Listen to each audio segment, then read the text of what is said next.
Welcome to a deep dive. We're cracking open a stack of sources you sent us, study guides, incident reports, the works, all zooming in on a really specific but vital part of flying drones, or RPAS, in Canada, Mm. operating in daylight. Yeah, it sounds simple, doesn't it? Just, fly when it's bright out. Right, but the legal definition is actually way more precise.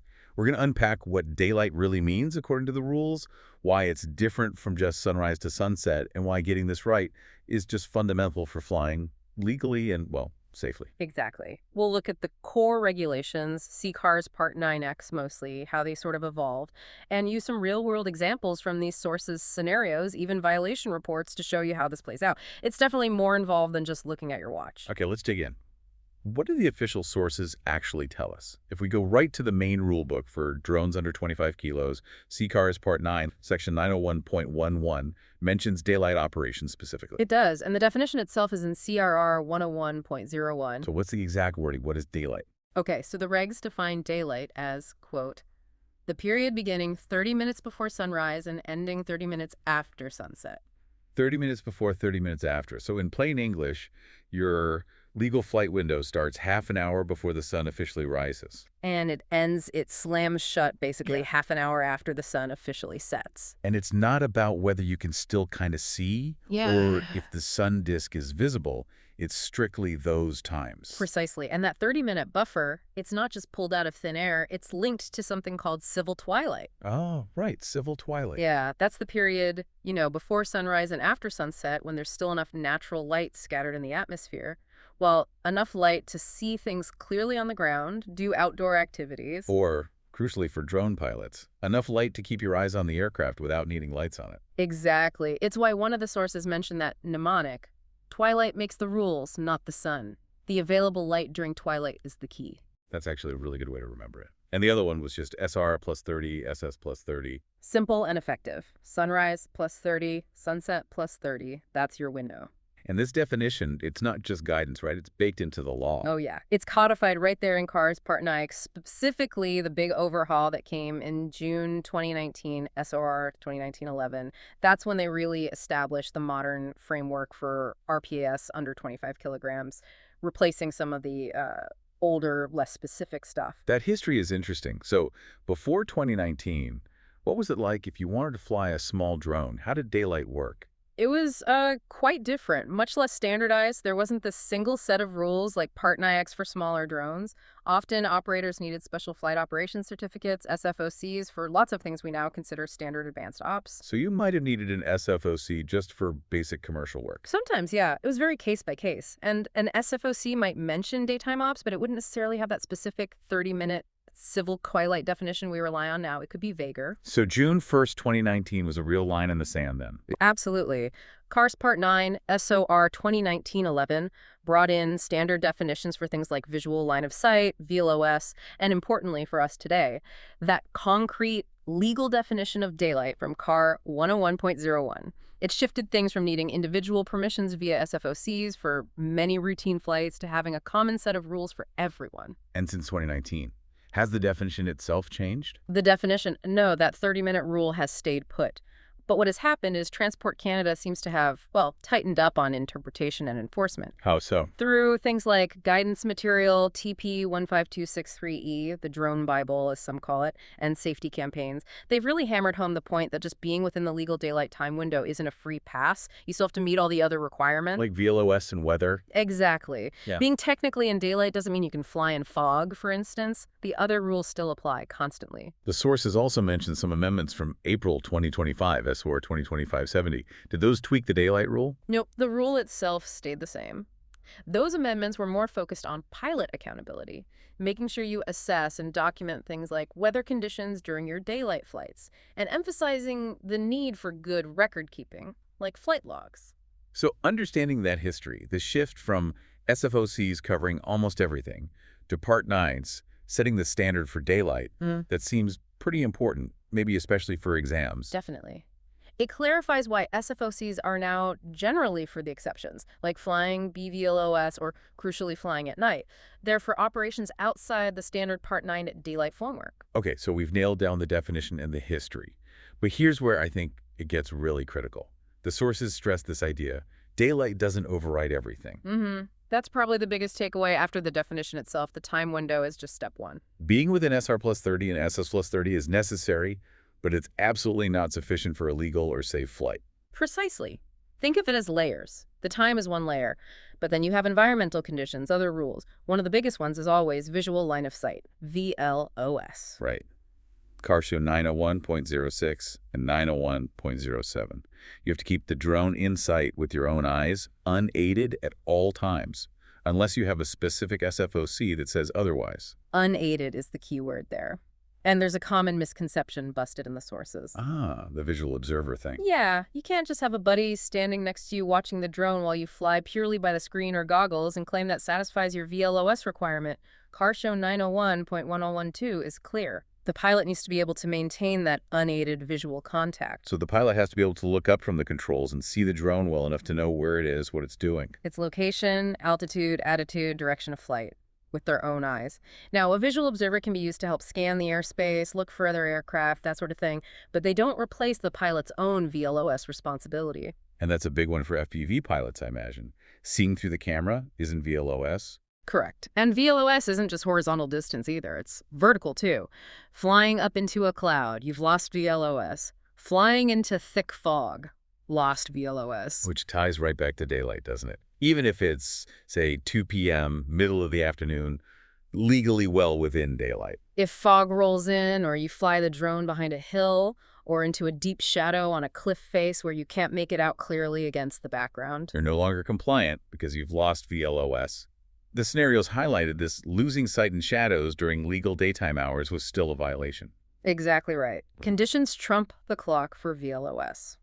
And speaking of conditions, weather minima. That's another non-negotiable layer. CAR 901.40. What are the basics there? Okay, minimum visibility, 3 statute miles, and you have to stay clear of clouds, 500 feet below them and 2,000 feet horizontally away from them. So the daylight rule gives you the potential window, but bad weather can just shut it down instantly no matter the time. Precisely. That fog on the flax scenario is a perfect example. It's 9 a.m., well into legal daylight, but visibility is only 2 statute miles. Can't fly? Can't fly.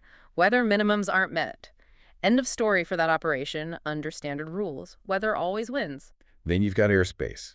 CRR 901.27 to 901.31. Can't just fly anywhere, even if it's daytime and clear. Nope.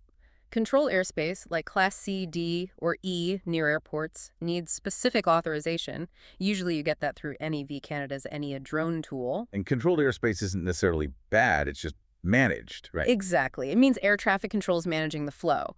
You can often fly there with the right permission, but you also absolutely need to know about and avoid restricted airspace, Class F advisory or restricted areas, and anything flagged in a NOTAM unless you have explicit permission. And the sources mention that even if you get NAV drone authorization for controlled airspace, other rules still apply inside it, like keeping 200 feet away from buildings. Yeah, that's an interesting one. In controlled airspace, that obstacle clearance rule often applies unless you own the property or have the owner's permission. It's another layer of complexity even when you have airspace approval. Plus the altitude limit, CR 901.41, generally 400 feet above ground level, AGL. Right. AGL, not above sea level. It's your height directly above the ground or water beneath the drone. Critical difference, especially in hilly terrain. And finally, giving way. Manned aircraft always have the right-of-way. CAR 901.38. Always. See and avoid and yield. That came up in the incident report with the helicopter near miss, a very serious point. So it really is a stacked rules. Daylight time is just the foundation. You need VLOS, good weather, correct airspace authorization, stay within altitude limits, and yield right-of-way, all at the same time. That's the reality of flying compliantly. Okay, so if CAR's Part 9X covers these standard advanced operations during daylight, when do you absolutely need to go get an SFOC, a Special Flight Operations Certificate? An SFOC becomes necessary when you want to do something outside that standard Part 9X box. The sources list the main triggers. Flying beyond visual line of sight, BVLOS, is a big one. Makes sense. Operating closer to people than the rules normally allow, like closer than 5 meters for advanced ops without meeting specific drone safety requirements. Flying in certain complex airspace, like Class B, or maybe specific Class C zones, where the standard NAV drone approval doesn't apply. And the big one for our topic. Night operations. Flying outside that SR plus 30, SS plus 30 window is strictly prohibited unless you hold an SFOC specifically authorizing night flight. So just putting lights on your drone doesn't cut it. Absolutely not. That's a critical misunderstanding highlighted in the sources. Lights are essential for maintaining visibility, either during the twilight periods within legal daylight or if your night SFOC requires them. But lights themselves do not make night flying legal. That incident, the FPV flight at night, with lights but no SFOC, resulting in a $5K fine. That really drives the point home. It does. You need the piece of paper, the SFOC, that explicitly permits night ops, outlines the conditions, the equipment needed, maybe specific crew training. Because SFOCs aren't just generic permissions, are they? They're tailored. Very much so. They come with specific conditions based on the risk assessment of your proposed operation. They might specify the exact drone you can use, require redundant systems, set different weather minima, dictate communication procedures, all sorts of things. They allow higher risk ops, but under very tight control. Okay, let's make this even more real with those scenarios and incidents. They really show how these rules work or don't work in practice. Scenario 1, early riser, sunrise 6:22 a.m. You launch at 5:55 a.m. Legal. Yes, legal. Yeah. Just, your window opens 30 minutes before sunrise, so 5:52 a.m. Launching at 5:55 a.m. is within that window. Key lesson there. Use an official source for sunrise sunset times, not just a quick Google search or a weather app. Use NAV drone, aviation weather sites, something official, and know your location accurately. Scenario 2, sunset survey. Sunset is 8:47 p.m. You land the drone at 9:20 p.m. Problem. Big problem. Legal cutoff is sunset plus 30 minutes, so 9:17 p.m. Landing at 9:28 p.m. means you flew for 3 minutes into the legal definition of night without a night SFOC. Ouch. Even a few minutes counts. It does. The rule is precise. Scenario 3, mountain shadows. Legal launch time, say mid-morning. But you fly into a deep shadow on the side of a mountain and momentarily can't quite make out the drone's orientation. You're non-compliant the moment you lose that clear visual confirmation. Doesn't matter that it's daytime by the clock. Loss of VLOS due to environmental conditions like shadow or low contrast means you have to regain it immediately or land. Scenario 4, fog on the flats. 9:00 a.m., technically daylight. But ground fog limits visibility to 2 statute miles. Fly or no fly? No fly. Visibility is below the 3 SM minimum required by SAR 901.40. Weather minimums override the time window. Scenario 5, construction hustle. Sunrise is 6:15 a.m. You want to fly at 5:30 a.m. to beat the cruise. Illegal under Part 9. Earliest legal launch is 5:45 a.m., 6:15 minus 30 minutes. Flying at 5:30 a.m. requires a night pre-dawn SFOC. Scenario 6, the SFOC switch up. This one's interesting. You have a night SFOC, but during the flight, your battery is running lower than expected, and you notice fog starting to form in the distance. Right. So legally, your SFOC might still permit flight under certain conditions. But the crucial point here is pilot in command responsibility. Just because the paper says you can doesn't mean you should. So PIC judgment takes over. Always. If conditions are deteriorating, if risks are increasing, low battery, changing weather, unexpected obstacles, the safe and responsible decision is to terminate the flight, even if you're technically still within the bounds of your SFOC or the daylight rules. Legal doesn't always mean safe or smart. Those scenarios clarify a lot, and the real-world incidents are stark reminders. Incident 1, $3,000 fine, flew 10 minutes past the sunset plus 30 cutoff just to get that perfect golden hour photo. Yeah, chasing the light outside the legal window, expensive photo, shows they enforce those time limits. Incident 2, near miss with a helicopter, certificate suspension. Why? Lost VLOS in fog during legal daylight hours. Underscores that daylight time alone guarantees nothing. Visibility is paramount. Losing sight, especially near manned aircraft, is incredibly dangerous and leads to serious consequences. Incident 3, lost a client, damaged reputation. The pilot miscalculated the 30-minute buffer on the landing side, finishing the job just slightly too late. Shows the business impact. It's not just fines. Clients rely on you to be compliant, and your drone's flight log, as mentioned in another incident, can easily prove when you took off and landed. Incident 4, that $5,000 fine and damaged drone. FPV flight at night, pilot had put lights on it, but crucially had no night SFOC. The classic mistake. Lights help you see it or help others see it if required by an SFOC, but they don't change the rule. Night is night without an SFOC. Incident 5, Warning, lost client again. Launched 20 minutes before the SR-30 window opened for a long mapping mission. Got caught because the drone's own GPS logs showed the early takeoff. Again, underscores using official time sources, Yeah. building in buffer time for both start and end, and knowing that your own equipment records your compliance or lack thereof. So the big takeaways from all these real incidents seem to be: lights don't make night legal, VLOS and weather are always in play even during daylight, both launch and landing times count, use official sources, and your logs are evidence. Sums it up perfectly. It's about a whole system of compliance, not just one element. Beyond the daylight rule itself, what other sort of technical knowledge areas pop up in the sources as being really important for safe daylight ops, especially thinking about maybe exam prep? Well, definitely understanding aviation weather sources, METARs, TAFs, being able to actually read and interpret them is crucial because of those weather minima we talked about. Makes sense. Human factors is another big one. Fatigue, stress, complacency, situational awareness. These all impact your decision-making as PIC, especially when you're operating near the edges of the rules or in changing conditions. And knowing your drone, right? Its limits, fail-safe procedures. Absolutely. Understanding your RPAS system, what happens if you lose the control link. Emergency procedures under CR 901.45 to 901.47, that's all part of being prepared. It all comes back to that pilot responsibility under CR 103, doesn't it?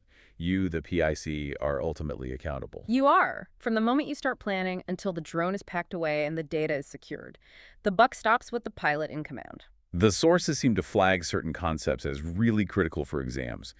VLOS always, weather minimums, airspace rules, and NAV drone, registration marking, night flying needs an SFOC, emergency procedures, PIC responsibility, special use airspace, right of way. Those are definitely the heavy hitters. And the key documents to really know are CARS Part 9X, TP 15263, maybe have a sense of the overall Aeronautics Act, and the Designated Airspace Handbook. Plus, practical skills, actually using NAV drone, looking at NOTAMs, reading charts. And there's that handy memory aid, the 5D checklist, or DAWNS, to quickly assess an operation. Yeah, that's a neat tool for a quick sanity check. Daylight time verified within SR30 to SS plus 30. A aviation source used, official times weather. W weather minimum at 3 SMVs, clear of clouds. N, not obscured. No flight over fog, deep shadow, low contrast where you lose VLOS. S, safe return buffer. Plan to land well within the daylight window. If you can tick yes to all of those. You're probably good on the most basic time and visibility requirements. Doesn't cover everything, like airspace, but it's a solid start. That's really useful. You know, the sources also had some fascinating little trivia bits connecting to all this. Oh, yeah. Like that 30-minute legal daylight window for drones. Yeah. Apparently it matches NASA's definition for the visual operations window for landing stuff on Mars. No kidding. So we're using Mars landing logic for flying drones. Seems like it. Highlights how fundamental that civil twilight light level is for seeing things, I guess. That's pretty cool. And the idea that civil twilight itself was used by ancient civilizations for timekeeping. Yeah. The 30-minute rule isn't new, just newly applied here. Right. It's based on a predictable, natural phenomenon. Makes sense it would have deep roots. Also a warning that the low sun angle during civil twilight, even though it's legal flying time, can create really bad glare. Good point. Legal doesn't mean easy or hazard-free. You still have to manage the actual conditions, like sun glare. The bit about birds being more active then, if the birds are on the wing. Huh. A natural hazard indicator for bird strikes during those twilight periods. And thinking about Canada, that legal daylight window changes drastically by hours, depending on where you are and time of year. Oh, massively. Flying in Yellowknife in June is vastly different from flying in Toronto in December in terms of available daylight hours. Huge planning implications. And finally, that these daylight limits were essentially borrowed from the visual flight rules, the VFR rules, for manned aircraft. Yeah, it shows that drones, or RPAS, are being integrated using similar safety principles as traditional aviation. You're sharing the sky, operating under related visual constraints. Okay, so wrapping this all up, what's the bottom line? Operating in daylight isn't just about when it looks bright. It's a specific legal time window defined by civil twilight, 30 minutes before sunrise to 30 minutes after sunset. Gotta get those times right from official sources. But crucially, being in that window is just the start. You constantly need to meet weather minimums, maintain that unaided visual line of sight, follow airspace rules, and know exactly when you step outside the standard rules, and absolutely need an SFOC. Like for flying even 1 minute past that 30-minute sunset buffer? That's night flying, and it needs specific authorization. It's this blend, isn't it? A fixed time rule combined with dynamic condition-based rules like weather and VLOS. Exactly. The clock might say go, but fog or shadows or even just you feeling unsure about something, that means no go.